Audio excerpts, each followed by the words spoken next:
soy de pecador, sin más confianza que tu amor, a tu llamado acudí por fe, Cordero de Dios. Cuán admirable tu gracia es, don celestial, inefable y sin par, quienes confiamos por gracia en él, en su presencia veremos su faz, en su presencia veremos su faz por fe.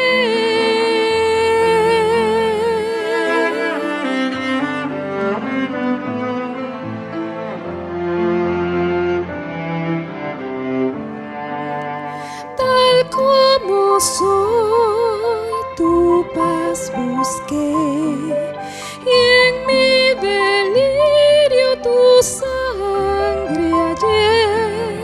Ya pertenezco solo a ti por fe, Cordero de Dios, por fe.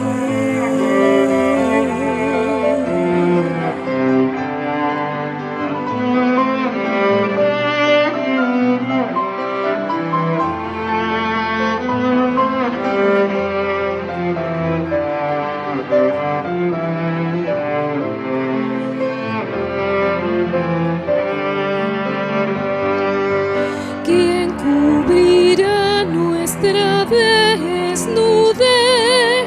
¿Quién limpiará nuestro vil cenagal?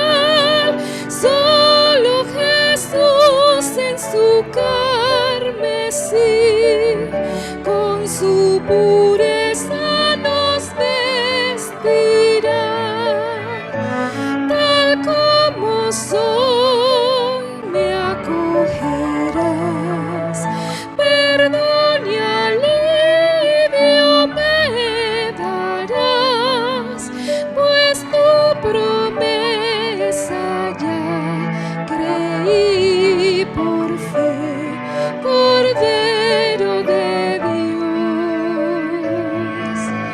Cuán admirable su gracia es, don celestial, inefable y sin par, quienes confiamos por gracia en él, en su presencia veremos su faz, en su presencia veremos su faz por fe.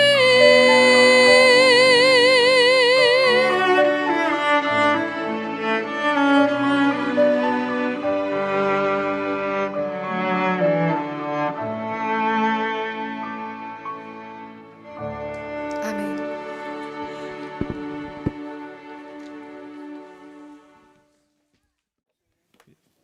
Bien, hermanos, dije al pastor que tenía un boleto de ida, porque ya de las oficinas de Nueva York me estoy retirando completamente para trabajar en la República Dominicana. No estoy retirado, yo me retiro cuando el Señor me ponga a dormir. Mi padre tiene 83 años, sigue en el mismo trabajo por más de 67 años. Y trabaja de 8 a 5 y dice, los hombres no se retiran. Y digo, bueno, vamos a seguir el plan. Pero Dios nos ha colocado en esta situación y estamos queriendo ver cómo podemos trabajar para Él. Bien, está viendo un título acá en la pantalla, ¿no? No sé si se puede leer porque para mí está oscuro. Sí, pero bueno, yo no veo porque no estoy mirando acá. Pero bueno, vamos a tratar de hacerlo mejor para Dios. Bien, hay una herencia genética, espiritual, porque el pecado es espiritual. Mas yo soy carnal, vendido a ese pecado, ¿no? Entonces, vamos a hablar de esto porque se leyó la lectura bíblica de Éxodo capítulo 20, versículo 5, cuando dice que Dios visita la maldad de los padres sobre los hijos hasta la tercera y cuarta generación, y es específico al final, dice, de los que me aborrecen. ¿Qué pasa si usted no lo aborrece? Visita la bondad de los padres sobre los hijos hasta todas las generaciones por venir, ¿no? Ese es el Señor Jesús. Pero yo decía, ¿y cómo la visita? ¿Cómo se visita? En esta mañana vamos a hablar de la parte que nos toca, en realidad más teórica, y en la tarde vamos a mostrar científicamente lo que Dios dijo, completamente cumplido en los cerebros nuestros. El daño cerebral de desobedecer a Dios, que es hereditario para los hijos también, de los que le aborrecen. Por eso dice Dios, yo deseo que tú me ames de todo corazón. Pero hermanos, de esta herencia vamos a empezar a hablar. Y dice acá el capítulo 26 de Hogar Cristiano, página 153, párrafo 2.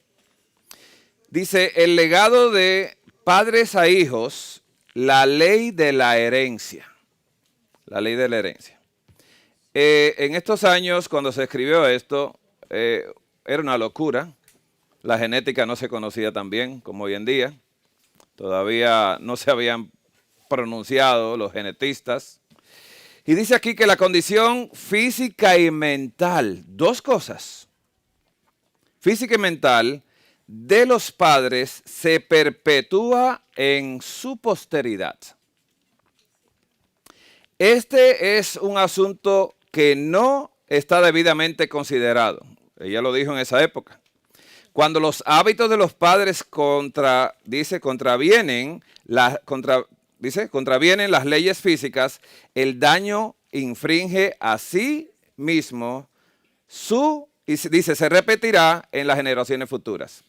Quiere decir que todo lo que nosotros hemos hecho, si no nos hemos arrepentido y engendramos hijos, es fatal. Y lo voy a hablar de mi parte. Yo conocí al Señor después que me nació mi hija. El niño no había nacido. Y entendí mucho de estas cosas porque los caracteres que yo vi en mi hija eran míos. Y yo aborrecí esos caracteres, pero no podía dejar de hacerlo. Así que ahí empecé yo a entender, ¿no?, muchas cosas y empecé a trabajar sobre eso desde esa época. Gracias a Dios por el espíritu de profecía, aunque mucha gente lo rechazan, eso es una guía para mí. No hay un tema que yo no saque de lo que yo me siento impresionado del espíritu de profecía. No digo que la palabra de Dios no, pero el espíritu de profecía es para gente tonta como yo, que no entendemos mucho la palabra, pero el espíritu me la aclara, entonces yo la veo mucho mejor. Y doy gracias a Dios por esto. Voy a poner ejemplos. Cuando usted se casa y usted no ha entregado su vida a Dios, los hijos salen como es usted. Pero cuando usted se convierte, los hijos salen, después que usted se convierte, muy diferentes. Dice acá, Consejos sobre Régimen Alimenticio, página 255, párrafo 2, si antes del nacimiento de la madre procura complacerse a sí misma, escuche esto que dice acá, si es egoísta, impaciente, imperiosa, estos rasgos de carácter se reflejarán en el temperamento del niño. Así se explica cómo muchos hijos hayan recibido una herencia, dice, por herencia, tendencias al mal que son casi irresistibles. Pues vamos a comprobar esto que ella dijo en esa época, los 1800, que no había genética, y está hablando de la genética. Si había una influencia, pues aquí hay un estudio que dice la genética de la personalidad humana. Quiere decir que lo que dice el espíritu, porque me dicen, ¿y tú crees en la viejita? Digo yo no sé, pero la viejita no tenía escuela universitaria, pero se sabía todo lo que yo estoy aprendiendo en la universidad. y no fue. Entonces fue Dios que le inspiró. No fue el enemigo que habló. Y vamos a comprobar esto, espíritu y profecía, como siempre he trabajado, ciencia y la palabra de Dios. Eso no hay cabida de uno decir, ¿y por qué tú crees? Yo compruebo científicamente que Dios habló a la sierva. La genética de la personalidad. La genética. Y dice acá que estudios genéticos de la personalidad humana se están haciendo recientemente. Estos estudios son desde el 1998, casi 2000 hacia acá. Imagínense. Y dice acá que los rasgos de la personalidad son los patrones relativamente duraderos de pensamientos, ¿escuchó la palabra? Sentimientos y comportamientos que reflejan la tendencia a responder de cierta manera bajo ciertas circunstancias. Esto fue un estudio hecho en el 2009. Se ha informado fuertes correlaciones, dice fenotípicas, ¿no? La forma, dice a lo largo de los años entre los rasgos de personalidad y una amplia gama de condiciones psicopatológicas. ¿Qué quiere decir psico? Mente, enfermedad de la mente, ¿no? Esto fue un estudio hecho en el 2005. Sin embargo, se desconoce si esta correlación tiene una base genética ambiental. Eso es el abstracto del estudio. Si bien numerosos estudios genéticos han examinado las enfermedades psiquiátricas, ¿no? Se ha realizado relativamente menos trabajo sobre la base genética de rasgos como la personalidad. Entonces, ¿qué dice la conclusión del estudio? Que durante la última década, los últimos 10 años, los hallazgos de estudios, asociados del genoma completo y de los análisis poligénicos de etiología o origen de la genética de los rasgos de la personalidad, y sin embargo, dice yo necesito algo acá para leer. Dice aquí que estaban hablando de la etiología genética o el origen de la genética de los rasgos de la personalidad, y sin embargo, el camino de estudios de asociación del genoma completo a la biología y en última instancia a la psicología no es sencillo. Usted no puede saber qué un gen está pensando, pero se está heredando el gen. ¿Cuántos recibimos de papá y de mamá? ¿Mitad y mitad? ¿Mitad y mitad? La validación funcional de algunos de los posibles genes, dice candidatos identificados, resultará difícil, ya que no existen análogos animales directos de rasgo de personalidad. No obstante, la investigación continua sobre la base genética de la personalidad tiene el potencial de arrojar luz sobre la biología de los riesgos de enfermedades psiquiátricas, por lo menos. La persona dice, bueno, en esta familia sufren de depresión o de bipolarismo, entonces uno lo ve como consecuencia, o hay esquizofrenia en la familia, esos genes se expresan ahí en muchas ocasiones, pero necesita un factor desencadenante. En genética existen dos factores, yo lo heredo y el factor luego que me predispone a desencadenar ese factor. Decimos ahora de otra enfermedad, diabetes. En una familia que hay diabetes, no, mi mamá, mi abuela tenía diabetes y van heredándola, pero hay personas que no desatan ese gen, no lo activan, y entonces como no lo activan, no quiere decir que no está, sino que no lo activó, ¿no? Por eso Dios nos dio una alimentación para desactivar los genes de los padres, en cuanto a enfermedades físicas y mentales, porque Dios se ocupó también de que la sierva hablara de mente, carácter y personalidad, de conducción del niño, de todo ese tipo de información para nosotros. Ahora bien, hay orígenes biosociales para el comportamiento antisocial. Interesante esto. Un profesor asistente de la Facultad de Justicia Criminal de la Universidad Estatal de San Houston dice, está trabajando para descubrir los misterios que rodean el papel de la genética y las influencias ambientales juegan en el comportamiento criminal y antisocial. La investigación biosocial es una forma multidisciplinaria de estudiar el comportamiento antisocial, dijo el doctor que hizo el estudio. Dice, involucra aspectos de la genética del comportamiento, la neurociencia, la biología evolutiva y la psicología del desarrollo. Durante siglos, muchos estudiosos han señalado el papel que juegan los factores biológicos en la formación del comportamiento humano. La incorporación de la biología al estudio de las conductas delictivas permanece en sus inicios y, dice, al margen de la criminología. ¿Qué está diciendo acá? ¿Y por qué yo me inspiré a investigar estas cosas? Un programa que dieron en 60 minutos, estaban estudiando un caso bastante extraño en Estados Unidos.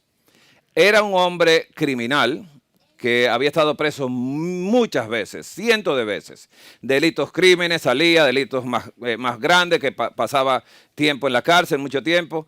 Y se le estaba investigando a él, dice, no, yo no soy casado, no tengo familia. Bueno, era una persona solitaria supuestamente.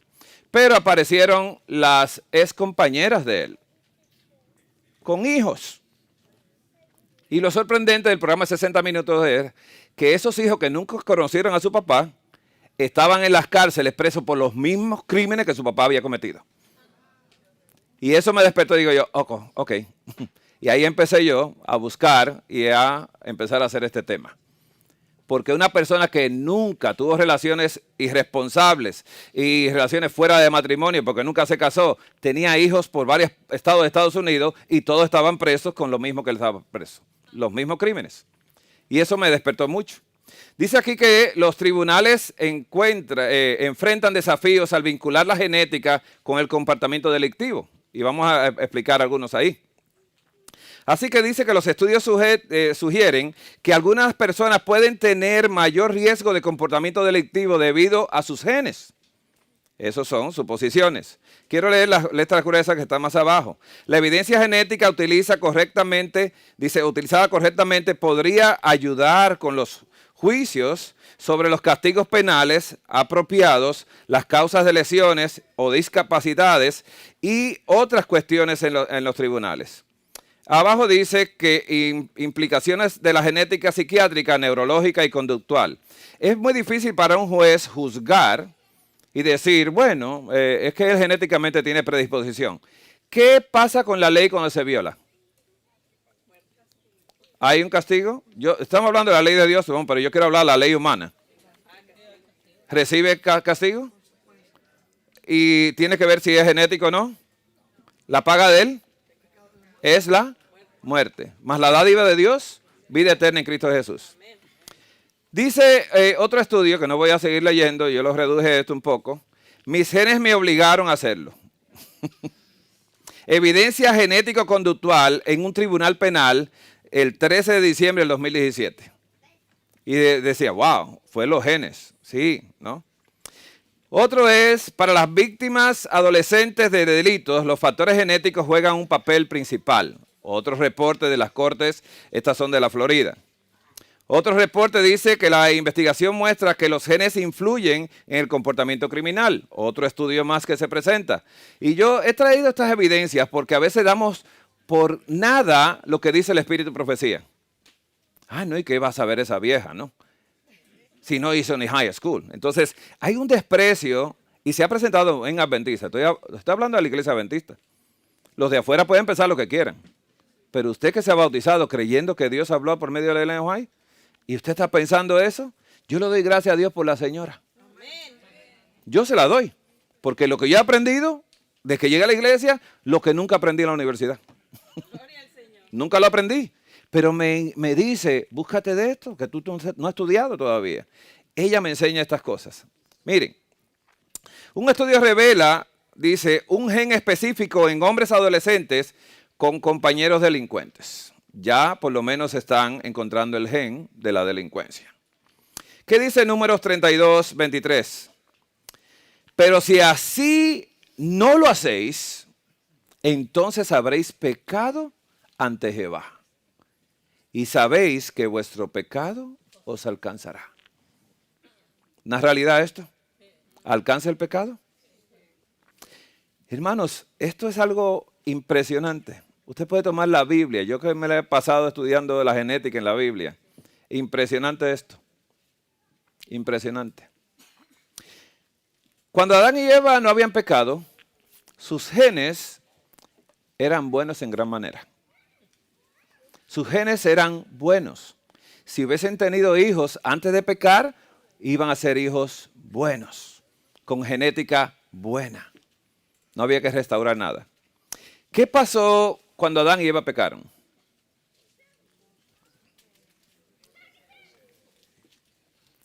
Y engendraron al primer hijo. Recién habían pecado. ¿Estamos entendiendo esto? ¿Qué pasa cuando el niño nace?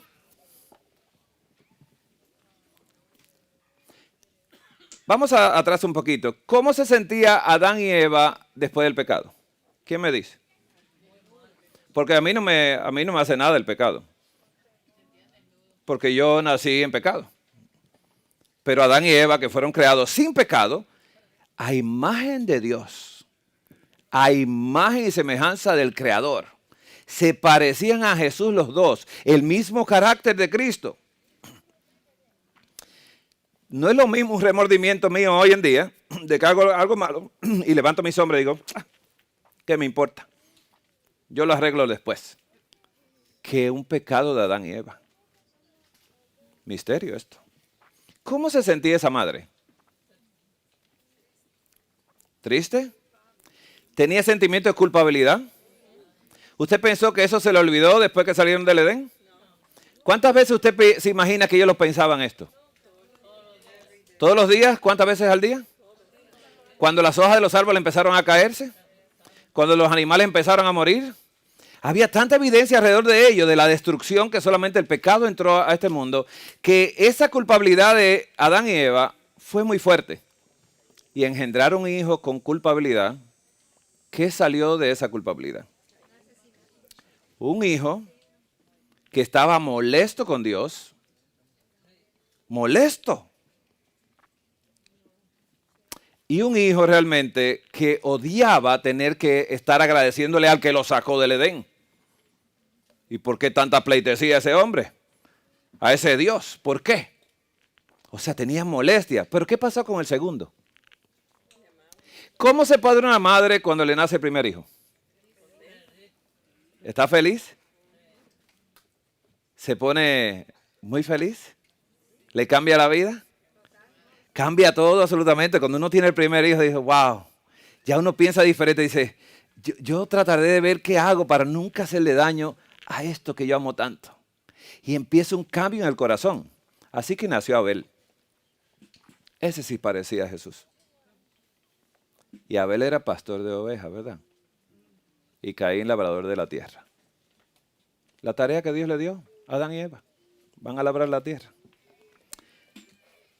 Caín tenía la marca del pecado. Y ese comportamiento genético no lo pudo evitar. ¿La paga del pecado es? Hermanos, el libro de Génesis, capítulo 12, versículo 10 al 13. Dice que hubo entonces hambre en la tierra y descendió Abraham a Egipto para morar allá, porque era grande el hambre en la tierra.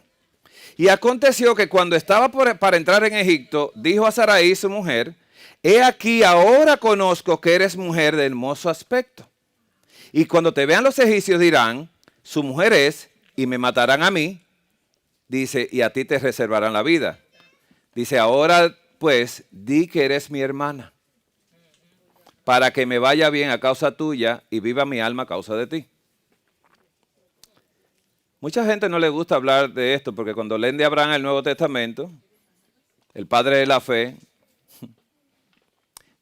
y yo que lo he explicado aquí algunas veces, Dios hizo un hombre de fe, porque lo que no tenía era fe. Él carecía de fe, así que él no le puede tomar un hombre lleno de fe para volverle el padre de la fe, porque ¿para qué? ¿Dónde está la labor de Dios? Así que Abraham lo primero que era cobarde y mentiroso. Y demostró que no amaba tanto a Sara, sino se amaba más a sí mismo. Y yo le he explicado eso muchas veces. Nadie entrega a su esposa de que, bueno, mira, sacrifícate por mí. No te vuelvo a ver porque los egipcios son tan moralistas, ¿no? Que te van a perdonar de todo. No, la puso en el harén. Pero él habló mentira, ¿sí o no? ¿La mentira es agradable para Dios o es abominación para Jehová? Entonces, no importa cuándo fue declarado que la mentira eternamente ha sido la mentira. Satanás es el padre de la mentira. Hermanos, Génesis 20, Abraham y Abimelech, ¿no? Cuando Abraham llega a Negev, vuelve otra vez y niega a Sara y dice, y Abraham de Sara, su mujer, dijo, es mi hermana. ¿No se para la mentira? Esta tarde vamos a ver los rasgos biológicos cerebrales de cuando uno miente. Inmediatamente uno habla una mentira, aunque uno sepa la verdad, tan pronto la dijo, la mentira es un pecado que hace marcas y surcos en el cerebro. Y lo discapacita completamente. Y entonces, hermanos, el libro de Génesis, entonces Isaac, en el libro de Génesis 26, Isaac entra en Gerar. Y cuando entra en Gerar, el versículo 7 dice, y cuando los hombres de aquel lugar le preguntaron acerca de su mujer, él respondió, es mi hermana. Yo le hago una pregunta, ¿Isaac había vivido eso con Abraham? Él no había nacido cuando llegaron a Egipto, ¿sí o no? Él no había nacido cuando llegaron a Gerar. Estaba la promesa, pero Isaac no había sido engendrado. Quiere decir que Abraham había mentido 2 veces y había marcado sus genes para que Isaac saliera mentiroso, con las mismas mentiras que su papá. Yo no me imagino que usted le cuente a sus hijos todo lo malo que usted fue en el pasado, ¿no? Porque los hijos tienen, ay papi, yo quisiera ser como tu hijo. Ay no, por favor, como yo no. Como Jesús, como Jesús. No papi, pero tú eres bueno. Y diga, no, eso no. Si ellos supieran. Así que Isaac miente también. ¿Por qué? ¿Qué dice la palabra? Si así no hacéis, sabéis que habéis pecado contra Jehová y el pecado os alcanzará. ¿Alcanzó a Isaac? Ahora mi pregunta. En Génesis 25, 29, cuando nacen los hijos de Isaac, interesante esto. Le nació un hijo primero, porque los dos estaban peleando, ¿no? Había uno que no quería que el otro saliera. Pero Jacob alaba a Esaú porque quería ser primero. ¿Había conflicto en ese vientre? Entonces nació uno, los dos eran desobedientes, pero Esaú desobediente de por sí, el primero. Y Jacob mentiroso también y engañador de por sí.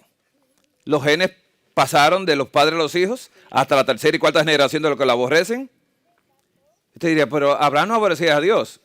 Cuando usted peca contra Dios, está aborreciendo a Dios. No hay otra manera.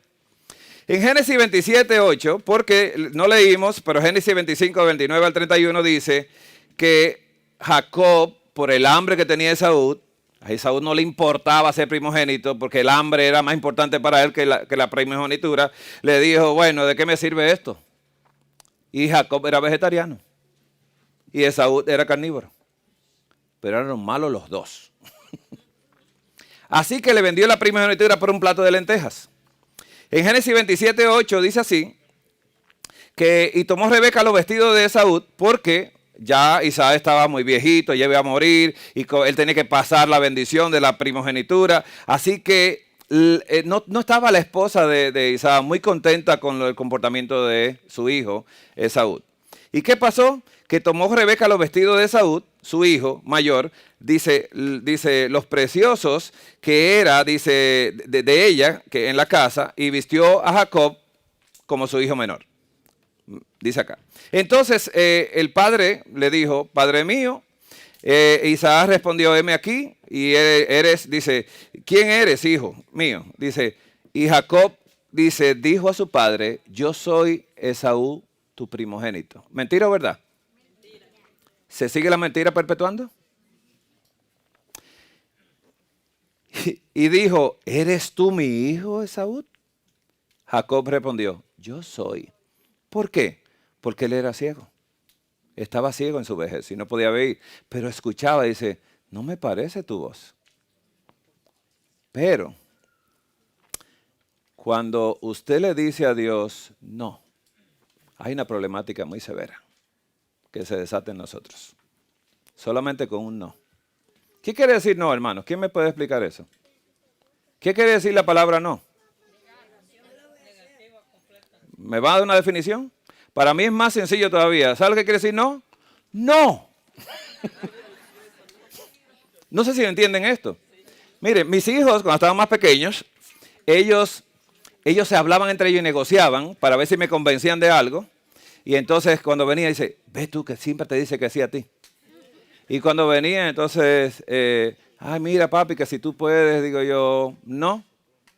Y se iba corriendo y le hablaba al otro, entonces el otro decía, me dijo que no, y volvía entonces el otro a decir, papi, pero por favor, eso no es nada, y me trataba de convencer, y digo yo, ok, ¿qué tú quieres escuchar? Que sí, digo, pues no. Mire, cuando usted le está hablando a un niño, sea firme en lo que usted dice. No divague, porque si le toma eso, siempre va a venir a torcer, a ver si usted cambia de parecer. Y usted tiene que ser firme, porque Dios es firme.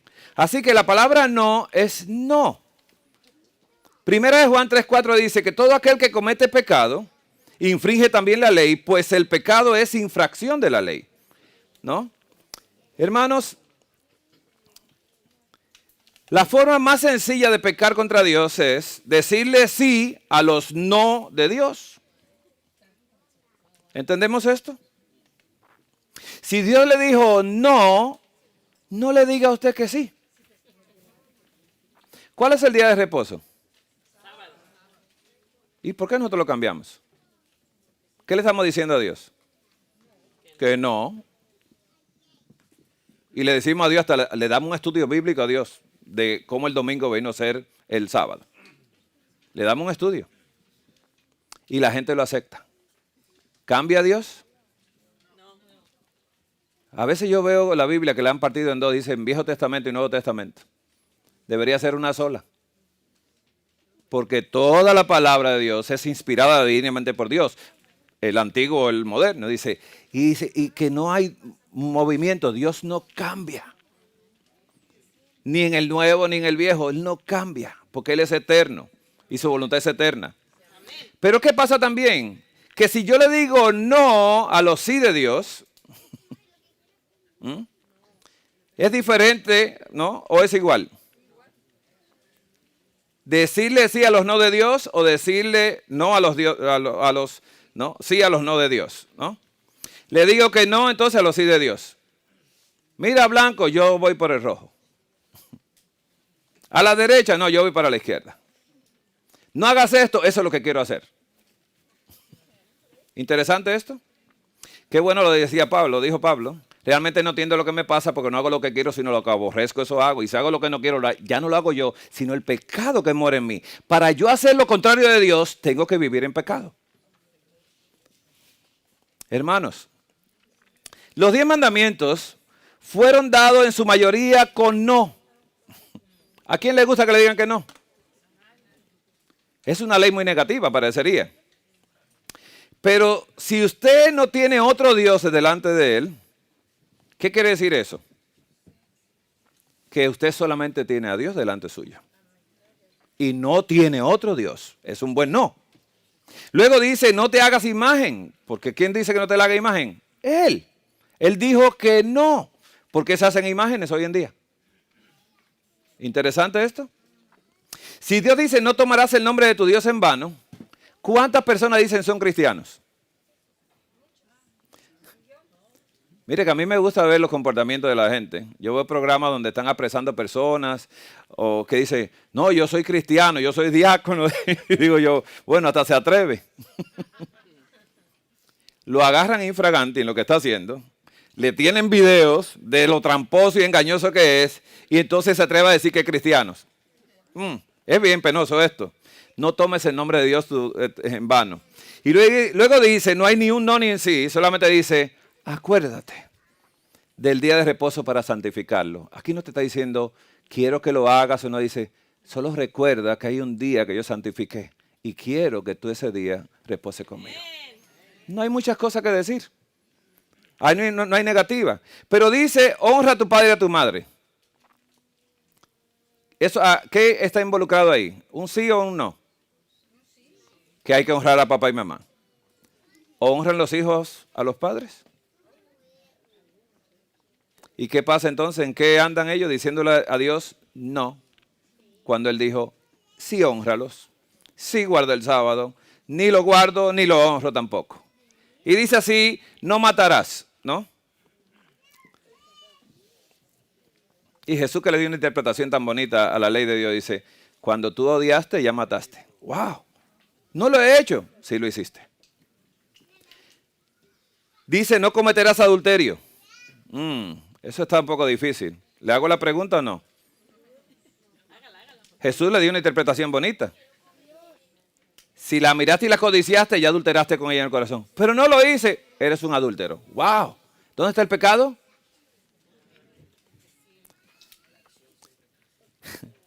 Dice, no robarás, ni en los diezmos, ni las ofrendas.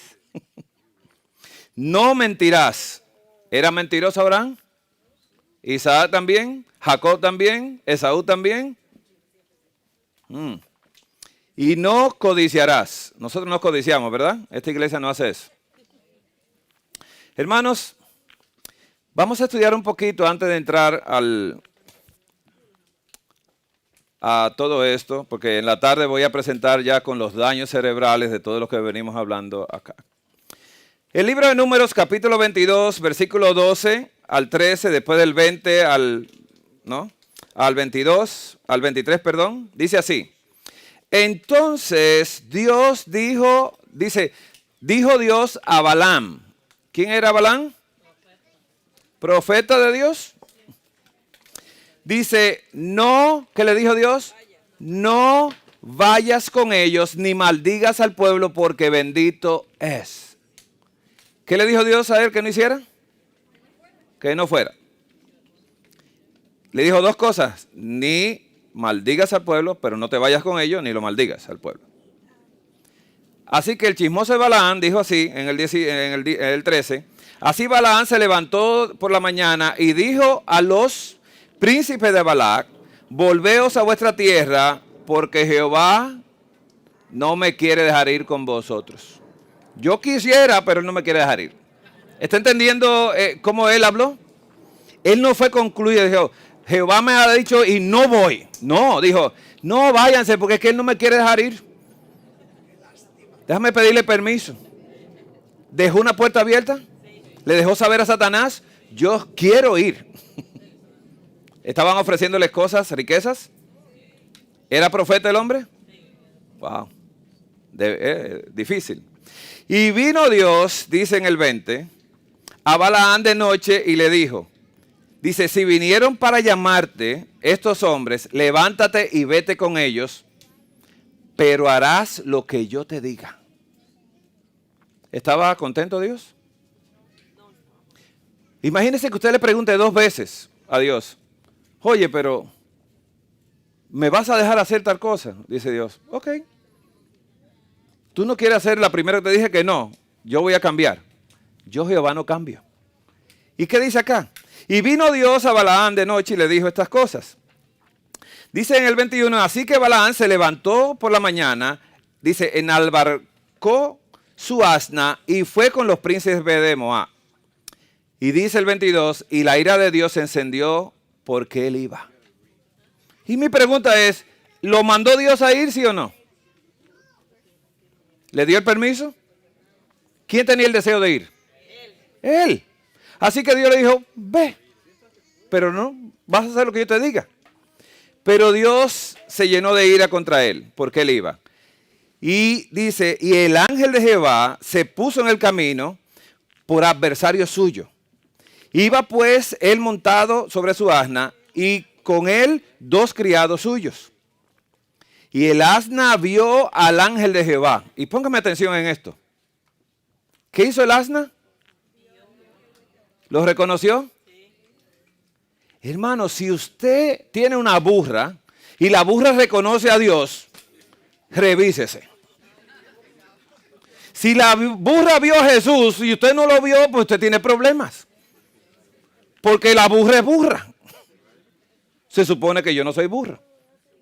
Pero mira hasta dónde llega la mente, como se extravía por desobedecer los no de Dios. A este hombre se le dañó el cerebro en el mismo momento y le cambió su personalidad, su carácter, que tanto habla la iglesia adventista de esto. Así que el asna vio al ángel de Jehová, que dice que estaba en el camino con su espada desnuda en su mano. Óigame, esta era una intelectual, esta asna. Hasta sabía lo que era una espada y todo. Dice, y se apartó el asna del camino e iba por el campo. Entonces, dice, azotó Balaam al asna para hacerla volver al camino. Interesante esto. Así nos comportamos nosotros cuando le decimos sí a un no de Dios. Y cuando nos queda el deseo, wow, yo sí lo quería hacer eso, tú sabes, pero que Dios no me deja, yo no sé por qué.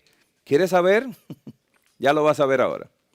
En Números 22, 28 dice así, y 29 hasta 32 y 33. Entonces Jehová abrió la boca del asna. Escuche esto muy bien. La cual dijo Balaam, ¿qué te he hecho que me has azotado estas 3 veces? Y Balaam respondió al asna. Hermano, vamos a dejarlo acá.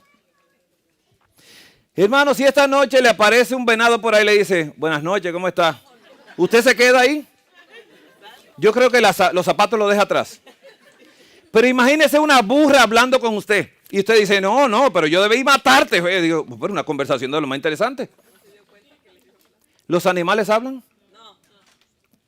Hermano, aquí Balaam perdió todo entendimiento por decirle que sí a los no de Dios. Y Balaam respondió al asna, dice, porque te has burlado de mí. Dice, wow. Ojalá, dice, tuviera espada en mi mano, que ahora te mataría. ¿Qué explicación? Y el ángel de Jehová le dijo, porque hermanos, Dios tiene que hablarnos a nosotros de alguna manera. ¿Usted sabe cómo me hubiesen dicho en mi país? No sea burro. Eso se usa mucho allá cuando uno dice no sabe las cosas de las escuelas. ¿Por qué has azotado tu asna estas 3 veces? He aquí que yo he salido para, dice, resistirte, porque tu camino es perverso delante de mí. ¿Quién es mí? Dios, Jesús. Dice, el asna me ha visto, bruto, burro. El asna me ha visto y se ha apartado luego delante de mí estas 3 veces. Y si de mí no se hubiera apartado, yo también ahora te mataría a ti y a ella la dejaría viva porque no es burra. Burro eres tú. Hermanos, ¿hasta dónde llegamos nosotros cuando desobedecemos a Dios? Perdemos totalmente el área del entendimiento, se daña el cerebro completamente en una área que se llama órbito, acá, de los ojos, por detrás de los ojos, en esa área cerebral, se daña y el carácter cambia y el entendimiento se va. Y se daña. Por eso cuando Adán y Eva pecaron, se le dañó parte en su cerebro y Dios no podía echar hacia atrás porque su palabra dice, si pecas te mueres. Y dice, pero se quedó vivo y ya está muerto. Porque sembró el pecado en esas áreas y ahí ya no me va a entender cuando yo le hable. Por eso Dios tuvo que sacrificar a su hijo. Y lo hizo cuando nosotros no entendíamos. Pero con eso el cielo aceptó que sí se podía restaurar el hombre. Amén. Eso es lo interesante de esto. Así que, hermanos, el asna entiende más a Dios que yo. Recuerde que cuando usted lee la Biblia, no diga que fue Balaam, el bruto. Yo la leo diciendo, yo sí soy bruto. Yo soy bien burro, ¿no? Pero el asna fue más inteligente. ¿Qué dice la 1 Samuel capítulo 13? El 12 dice así, al 13. ¿Quién está hablando aquí? El rey Saúl. Dice así. Me dije, ahora descenderán los filisteos contra mí, a Gilgal, y yo no he implorado, dice, el favor de Jehová. Me esforcé pues y ofrecí holocausto. ¡Wow! Se esforzó. ¿Le correspondía a Saúl hacer el holocausto? ¿A quién le correspondía? A Samuel. ¿Se creía Saúl que era sacerdote?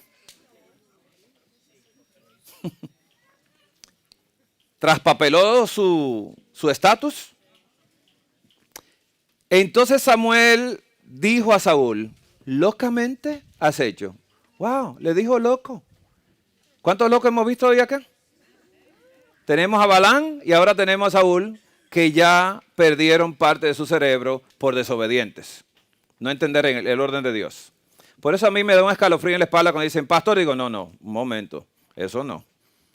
Dios me llamó a mí y dijo, mira, póntele a decir a los hermanos los chismes de nosotros, mira. Entonces Samuel dijo a Saúl, locamente has hecho, no guardaste el mandamiento de Jehová, tu Dios, que él te había ordenado. ¿Qué le dijo? No lo guardaste. ¿Y qué usted cree que pasó? ¿Lo creyó Saúl? ¿Entendió Saúl? Dios le dijo que no lo guardó. Después Samuel dijo estas palabras. Jehová me envió a que te ungiese por rey sobre su pueblo Israel. Ahora pues, está atento a las palabras de Jehová. Así ha dicho Jehová de los ejércitos. Yo castigaré lo que hizo Amalek a Israel al oponérsele en el camino cuando subía de Egipto. Y usted dice, ¿por qué Dios quiere castigar a Amalek? ¿Por qué lo quiere castigar? Hermanos, si una asna vio a Jesús, ¿por qué Amalek no lo vio? Porque el pueblo no andaba solo. El pueblo andaba rodeado de noche con una columna de fuego y de día era una sombra que solamente los cubría a ellos. Un pueblo que no cultivaba nada y le daba de comer, no había agua en el desierto, le daba de beber de las rocas de Jesús. Y era un pueblo que era impactante para el mundo en ese entonces. Así que todos los que miraron eso se tenían que encontrar y dice, wow. Pero ¿qué pasó con Amalek? ¿Qué pasó, con él? Dice así, así ha dicho Jehová a los ejércitos, yo castigaré lo que hizo Amalek a Israel al oponerse en el camino cuando subía de Egipto. ¿Con quién subía? Con Jesús. Ve pues e hiere a Amalek y destruye todo lo que tiene.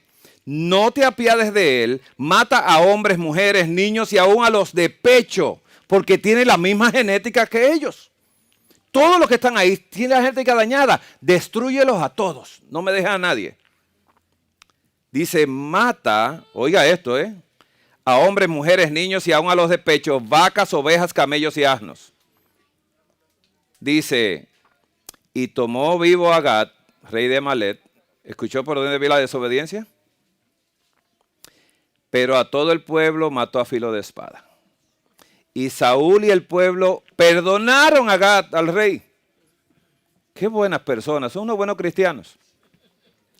Dice, y a lo mejor de las ovejas y del ganado mayor, de los animales, dice engordados, de los carneros y de todo lo bueno. ¿Había algo bueno en Amalek? No. Pero ellos juzgaron. ¿Cómo juzga una persona sin entendimiento? Sin entendimiento. Y todo lo bueno, y no lo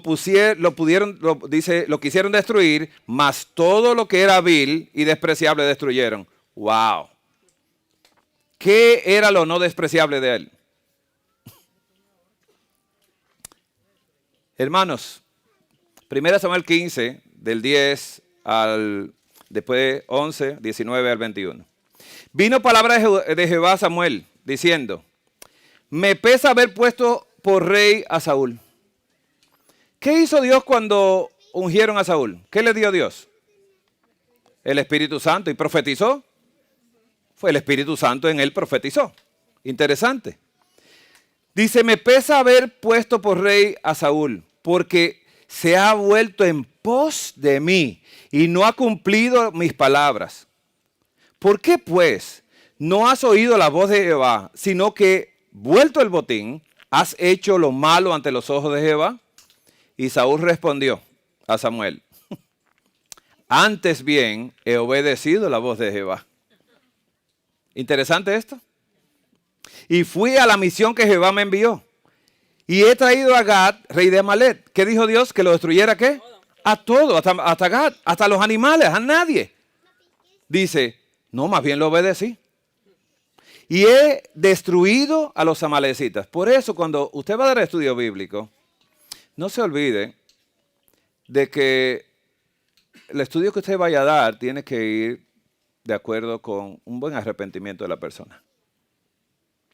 Cuando la persona no se arrepiente, usted le habla y le habla, pero no entiende nada. Mas el pueblo tomó del botín de las ovejas y vacas primicias del anatema para ofrecer sacrificios a Jehová Dios en Gilgal. No sé si se entiende eso. El pueblo tomó del anatema, del sucio, del impío, para un Dios santo. ¿No te gustó esa ofrenda ahí?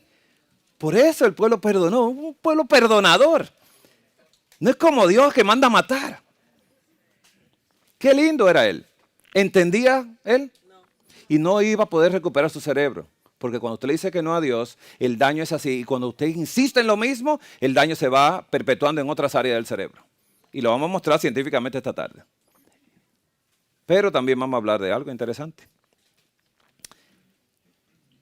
Él dijo que la cumplió y Samuel le dijo que no. Entonces, ¿quién tenía la palabra de Dios? ¿Samuel o él? Samuel. Según Saúl, él la tenía. Hay otras inquietudes que tengo y por eso he presentado esto de esta manera. A mí me da mucha tristeza de muchos hermanos de iglesia.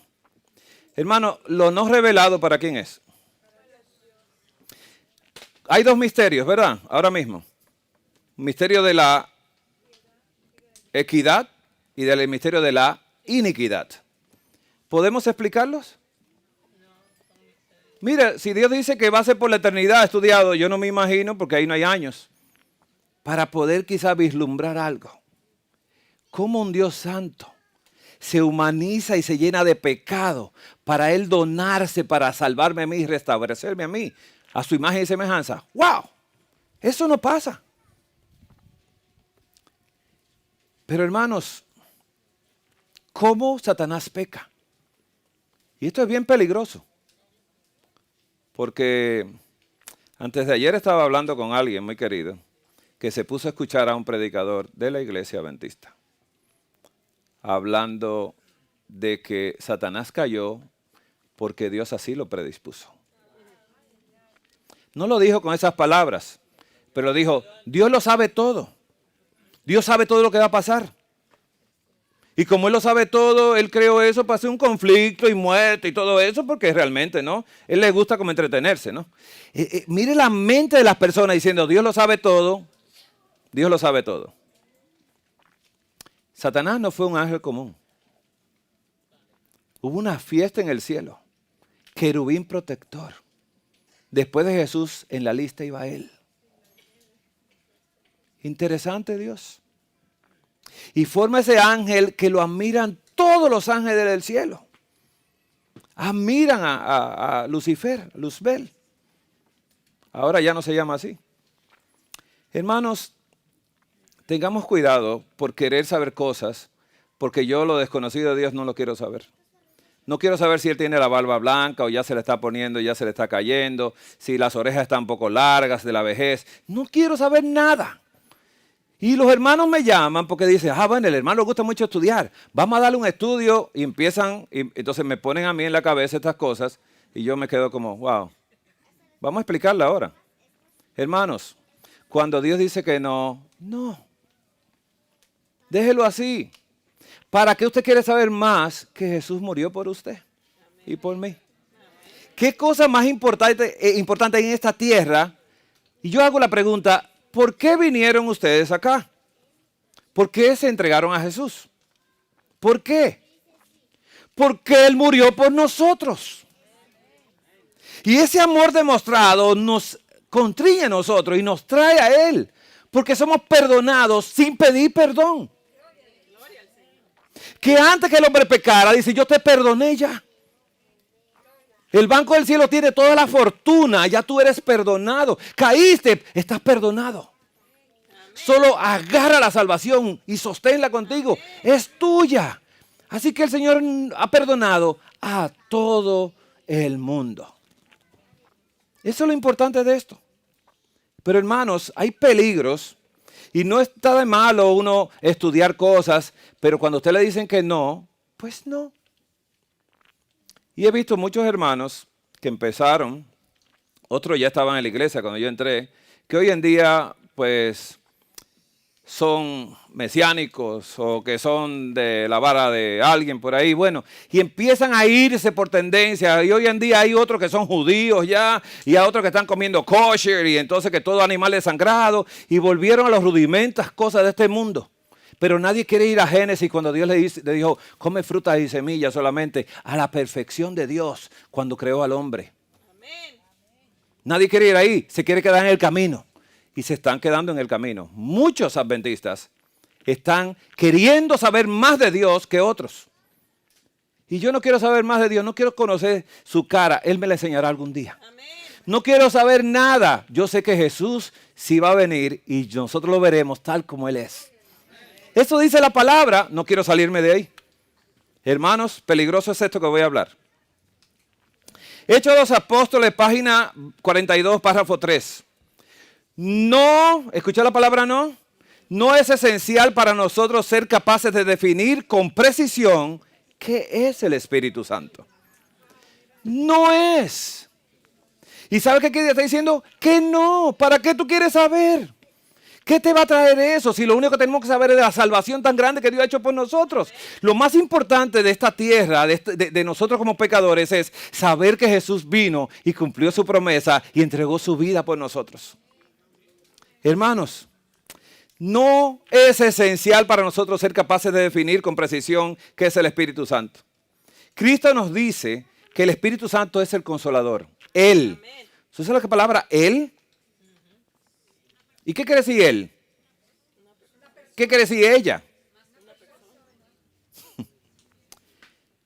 Dice acá, el Espíritu de verdad, el cual procede del Padre, eso es lo único que sabemos, que procede del Padre, no sé nada más.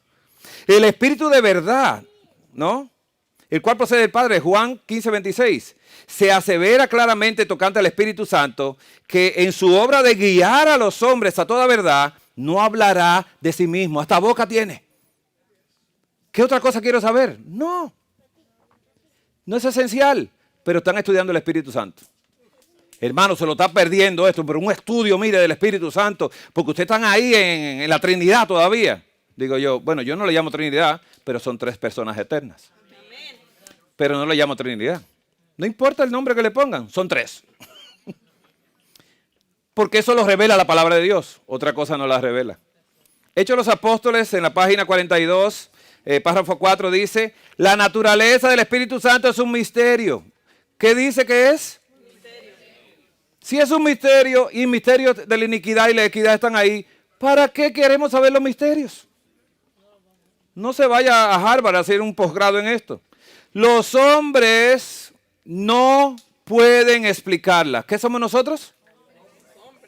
Y si me dicen a mí, tú no la puedes explicar, ¿por qué me meto a explicarla? ¿Es necedad esto? ¿Por qué somos necios? Porque queremos ser más inteligentes que los otros. No, el hermano hizo un doctorado en el Espíritu Santo y ahora están matando corderos. Los hombres no pueden explicarla porque el Señor no lo ha revelado. Si dice no lo reveló, ¿por qué tú quieres que te lo revele a ti? Hay gente que le gusta, no hermano, miren, nos estamos gozando, estamos en un estudio bien profundo de eso que usted le llaman el Espíritu Santo. Digo yo, está bien, no hay problema. Que les vaya bien. ¿Sabe que yo le he hablado de esto y ya usted sabe cómo me tratan? Pero no me importa que esto vaya a las redes, que digan, porque así no me invitan.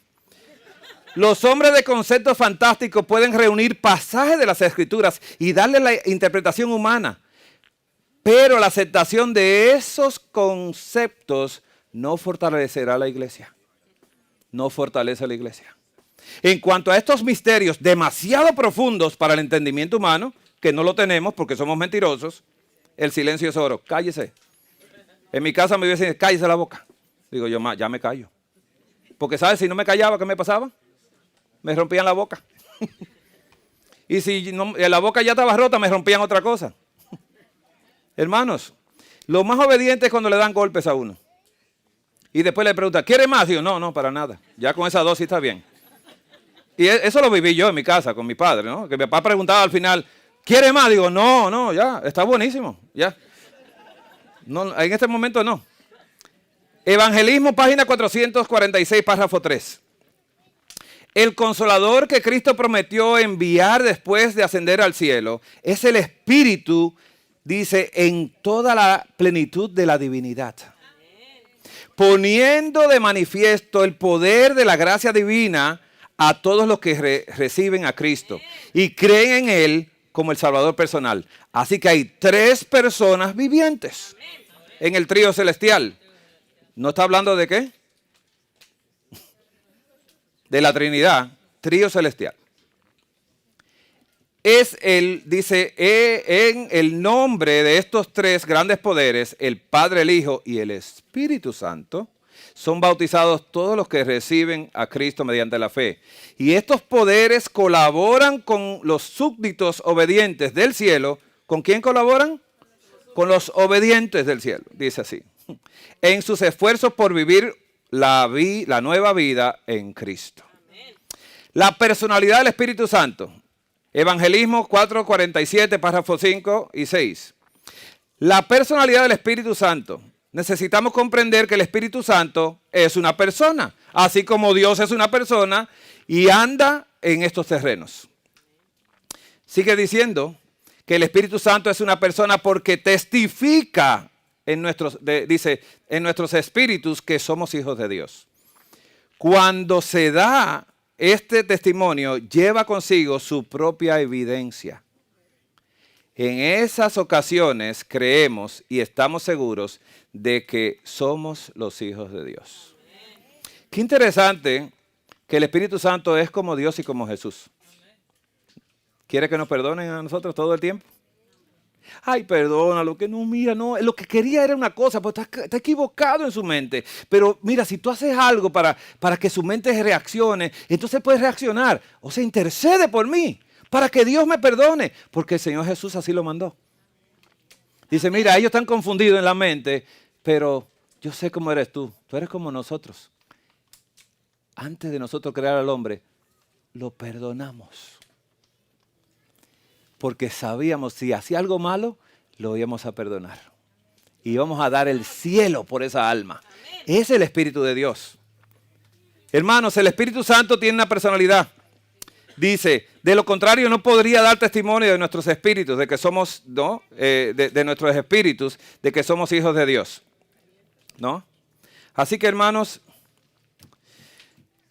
porque ¿quién de los hombres sabe las cosas del hombre, sino el espíritu del hombre que está en él?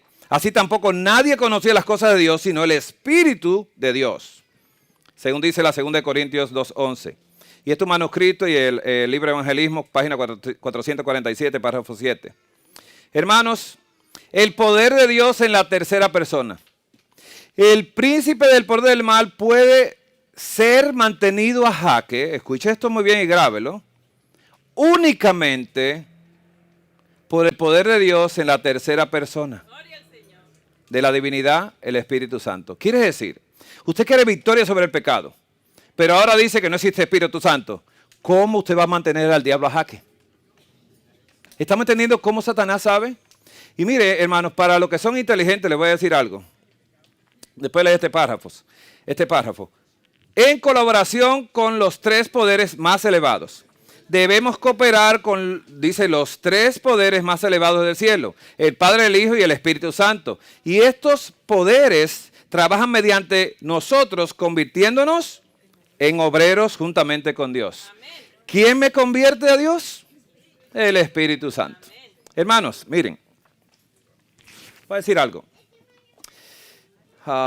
¿Cómo lo digo? Bueno, bien, hermanos. Esto es un poco difícil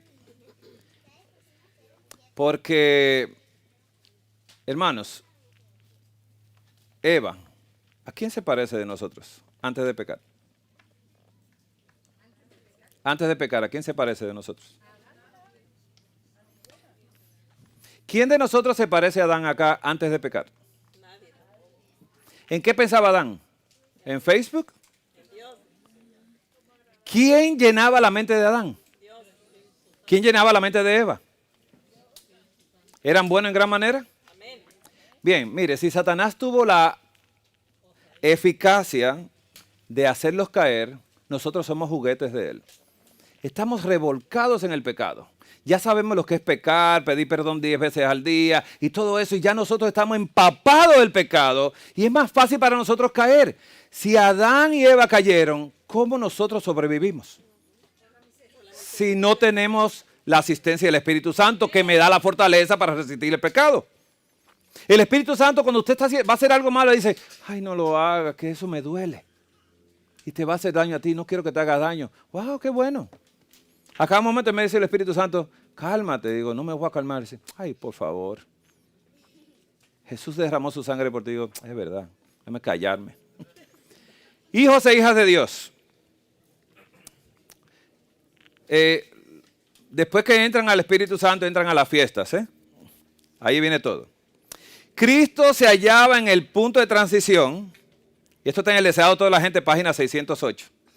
Cristo se hallaba en el punto de transición entre dos sistemas, sus dos grandes fiestas respectivas.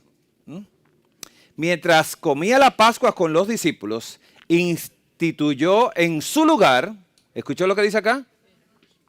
En su lugar, el rito que había de conmemorar su gran sacrificio.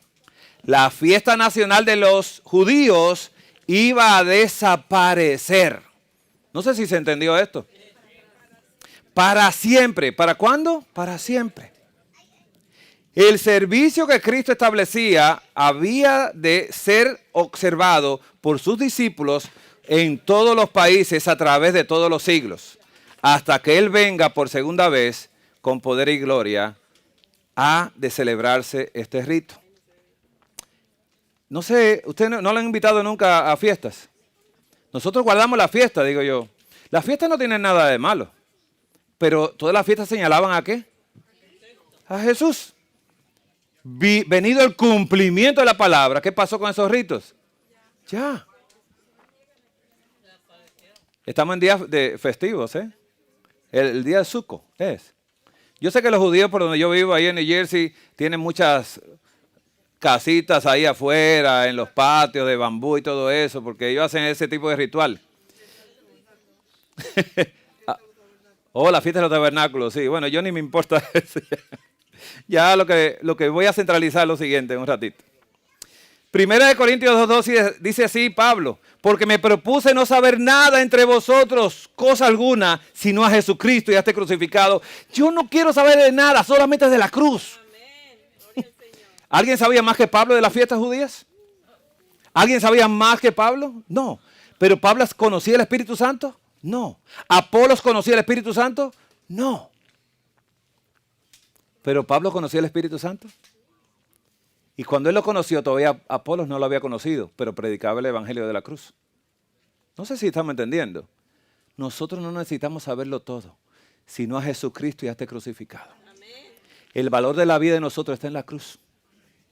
Ese símbolo que el universo entero contempla, que fue un dolor causado a Dios en su corazón, es un símbolo para nosotros de un rescate divino por nosotros. Y Pablo estaba centralizado, no, yo solamente a Jesús y a este crucificado, ya me volví bruto, no sé de nada, dejé la escuela, tengo a Jesús crucificado. El valor, hermanos. Dice aquí, consejo para los maestros, página 322, párrafo 1. Si hay algo en este mundo que debe inspirar entusiasmo, es la cruz de Calvario. No es saber que, ven a darte el estudio del Espíritu Santo, de la fiesta judía. No, la cruz debe darme entusiasmo a mí. Dice, mirad cuál amor nos ha dado el Padre para que seamos llamados hijos de Dios. Por esto el mundo no nos conoce, porque no le conoció a Él. Y dice Pablo, yo conocí a Jesús en la cruz.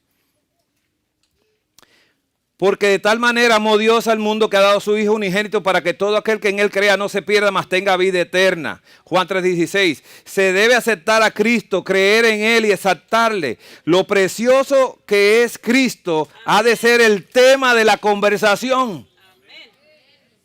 No sé si puede entenderse esto. ¿De qué usted quiere darme estudio a mí?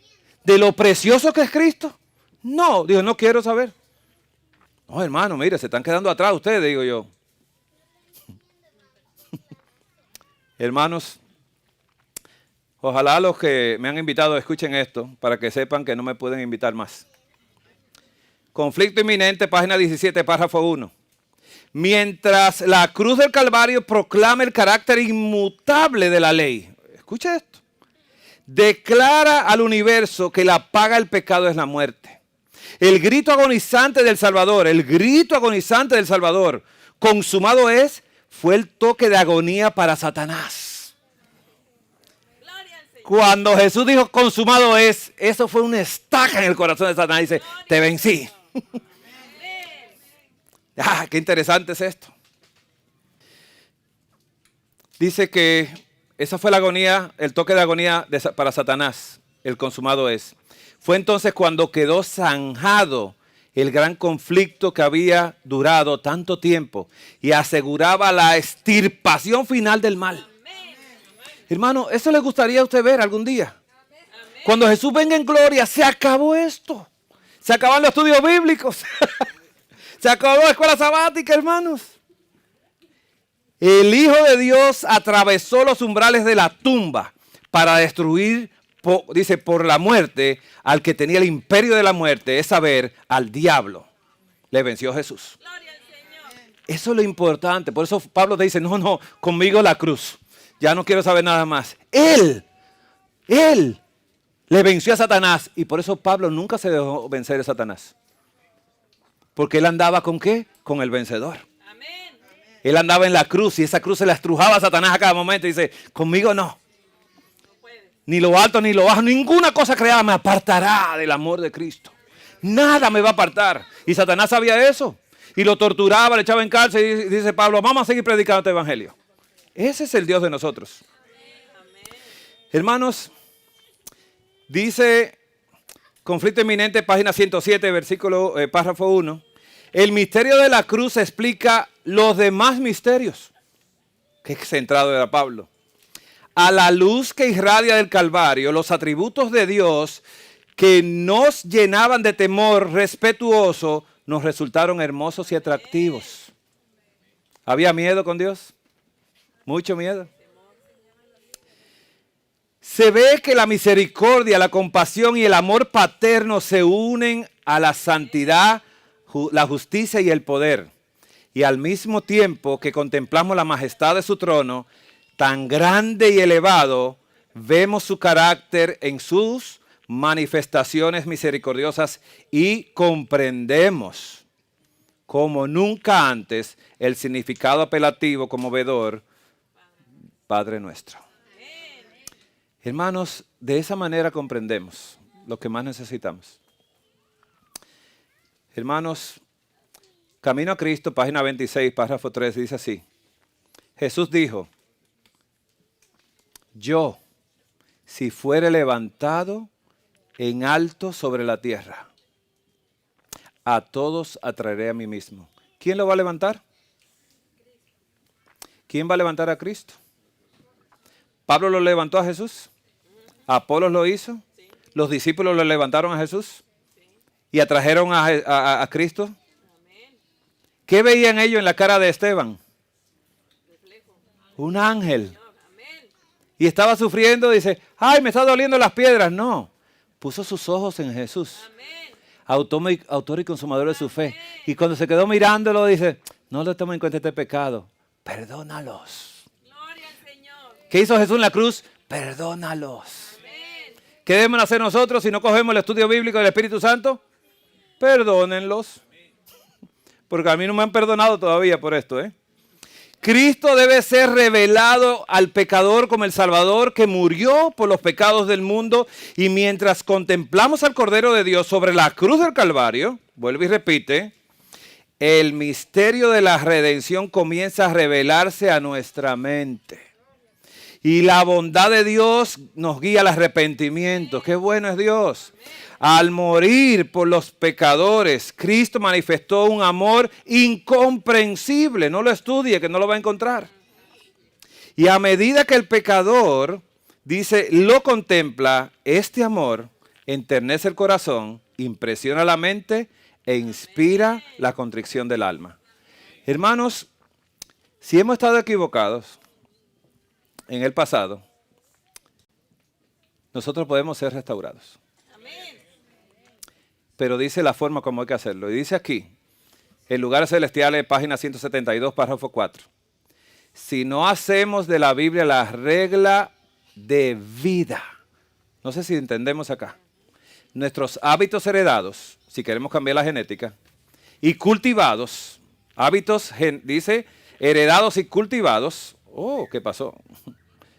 Dice, entramparán el alma. El alma es de valor y es considerada por Dios como más preciosa que el oro, más que el oro de Ofir. Cristo nos ha dado, dice, la estimación en que tiene el alma humana. Dice, mirad su humillación, mirad sus sufrimientos, su muerte. Si hubiese mirado a su placer, su elección, su conveniencia, nunca hubiera, dice, dejado los atrios reales del cielo. Lo dejó por amor acá, a nosotros. El libro de Ezequiel dice así, os daré un corazón nuevo y pondré un espíritu nuevo dentro de vosotros y quitaré de vuestra carne el corazón de piedra y os daré un corazón de carne. ¿Qué está diciendo el Señor? Hermanos, cuando Jacob mintió a su papá, engañó a su hermano, ¿qué se encontró él en la casa del suegro? Que también lo engañaron y le mintieron. ¿Sí? ¿El pecado lo alcanzó? Pero no tan solo eso, él tuvo 10 varones, no voy a contar las hembras, perdón, que no estoy discriminando, estamos en tiempos difíciles, ¿no? Pero no estoy discriminando, te quiero contar los 10 varones. Tuvo 10 varones con la mujer que él no amaba. Y cuando usted tiene relación con una persona que no ama, los hijos traen una genética mala. Porque el amor todo lo puede, todo lo sufre, todo lo alcanza. Así que con la esposa tuvo 2 hijos con carácter de Jesús. Y tuvo 10 hijos con su propio carácter que lo engañaron a él, le mintieron a él. Era un desastre. Uno de ellos, hasta una de las mujeres de él tuvo. O sea, fue un desastre de hijos que tuvieron. Pero Dios tomó y sacó un redentor de la casa de Jacob. Y mire qué interesante Dios. Le hizo morir la esposa al segundo hijo. Se la puso a descansar. Pero José vino a ser la redención de ese pueblo. Una tipología de Jesús. ¿Por qué? Porque Jesús centraba su vida y delante de cualquiera nunca estaba nervioso. Entonces, ¿qué hizo Dios antes que eso sucediera? Que cuando Jacob se iba huyendo de su suegro, Dios se le apareció para que él confesara sus pecados. Y lo perdonó, lo restauró, le dio un nombre y dice, no, ya tú no te llamarás así jamás. Te llamarás Israel. Porque luchaste contra el pecado y venciste. ¿Está entendiendo? Y en ese momento ya Jacob ya no volvió a hablar mentiras. ¿Qué pasó con Abraham? Lo mismo.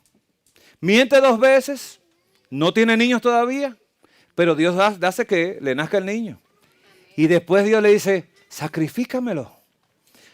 Pídeme perdón por tan mentiroso que eres. Pídeme perdón por la vergüenza que yo he pasado, porque tú a las personas de este mundo, tú te has mostrado como que me sigues y ellos han visto que tú eres un mentiroso. Porque el sacrificio lo que demandaba, ¿qué? Pídeme perdón. Sacrifícame tu hijo, tu único hijo al que tú amas. Mátame donde está tu amor. Y ese día se convirtió Abraham.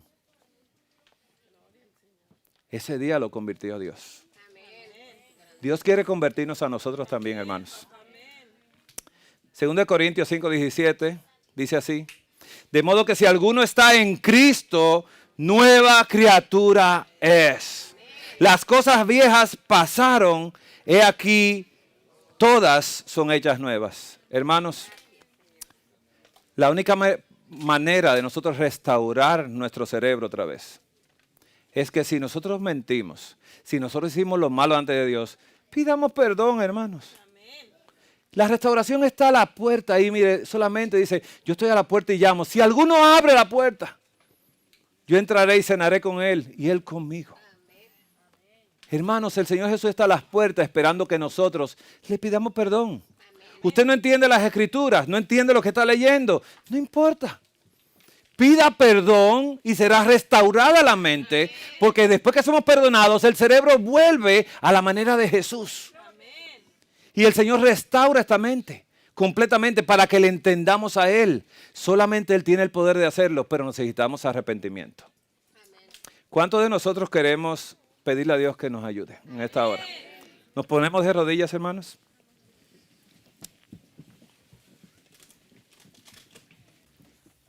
Padre amado, Dios de misericordia y verdad, perdonas, Padre, mis pecados. Y espero que tu Espíritu Santo esté en el corazón de cada uno de los que estamos acá, suplicando que te pidan perdón, Señor. Señor, tú quieres darnos un nuevo corazón, porque este está dañado ya. Tú quieres darnos una mente totalmente renovada. Pero con lo que nosotros depositamos, las mentiras que colocamos en nuestra mente y nuestros corazones, no podemos verlo, Señor. Haz el milagro, Padre amado, en nuestras vidas, de convertirnos a ti. Lávanos del pecado, Padre, la transgresión, y restaura en nosotros un corazón nuevo, y coloca un espíritu nuevo en nosotros también, porque el espíritu que nos guía no es el tuyo, Señor. Señor, esta es tu iglesia. Y todos están aquí porque desean vivir contigo por la eternidad. Nosotros deseamos ver ese día glorioso que pronto está por manifestarse. Padre, prepáranos para esperar por ti, para ver a Jesús venir las nubes de los cielos. Prepáranos, Padre, no podemos nosotros por nosotros mismos. Convierte nuestras almas a ti. Y ayúdanos, Padre amado, que este no sea un sábado más, sino que sea un sábado sellado por nuestras conversiones de nuestras almas hacia ti, Señor. Restáuranos, Padre. Danos el entendimiento que necesitamos para saber el momento profético histórico que vivimos. Y esta tierra ya se acaba. Y tú lo sabes, Padre. Ya Satanás está haciendo la obra que él sabe que es el último intento para entramparnos a nosotros. Pero sálvanos, Padre amado, de él. Cuida nuestras mentes de la influencia del enemigo. Y restáuranos, Padre. Te lo suplicamos nuevamente. Te lo rogamos, Señor. No nos dejes salir de este campestre sin que tu Espíritu Santo tome su trono en nuestra mente y nuestros corazones. Danos ese favor. Hazlo, Padre amado, por medio de ese sacrificio y esa sangre preciosa vertida en el Calvario, para redención y restauración nuestra. En el nombre de Jesús te lo pedimos y agradecemos, Señor. Amén. Amén.